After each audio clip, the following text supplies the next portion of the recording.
Ferme la porte et prie. Il y a une invitation que Jésus adresse à chacun de nous, une invitation à l'intimité, une invitation simple mais chargée de sens. Entre, ferme la porte et prie. Durant cette méditation, une question m'a profondément habité. Pourquoi Christ insiste-t-il autant sur l'ordre? Pourquoi entrer, puis fermer avant même de prier? Pourquoi était-il si essentiel de fermer la porte avant de parler à Dieu? J'ai compris que l'intimité n'est jamais une expérience collective. L'intimité est une réalité qui ne peut être vécue qu'à deux. Tout comme deux époux se découvrent intimement lors de la nuit de noces. De la même manière, l'intimité avec Christ est une rencontre exclusive, sacrée, protégée. Fermer la porte, ce n'est pas un geste anodin. Fermer la porte, c'est choisir.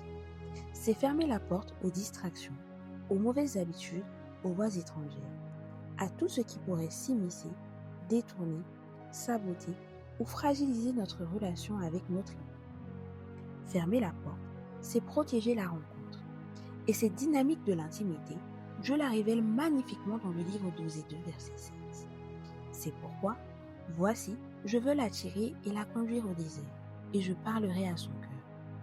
Dans l'intimité, ce que Dieu cherche à atteindre, ce n'est pas notre performance, ce n'est pas nos paroles bien formulées, c'est le cœur. Et c'est précisément ce à quoi la prière donne accès. Pour beaucoup, la prière est un moyen d'exposer des demandes, des besoins, des affections. Mais dans l'intimité, la prière devient autre chose. Elle devient un langage du cœur. Un lieu où les pensées les plus profondes, parfois même inexprimables, trouvent un chemin vers Dieu. Un verset que j'affectionne particulièrement exprime cela avec une justesse bouleversante. Dans Romains 8, le verset 27, il est écrit « Et Dieu, qui lit dans les cœurs et scrute les pensées les plus secrètes, comprend le langage de l'esprit. Il connaît ses aspirations. Il sait discerner le sens de ses soupirs, car l'esprit intercède pour nous, son peuple, en harmonie avec la volonté de Dieu. » Voilà à quoi donne accès la prière. Elle nous ouvre la porte de la chambre des cœurs. C'est là que naît l'intimité. Et c'est là qu'elle doit demeurer.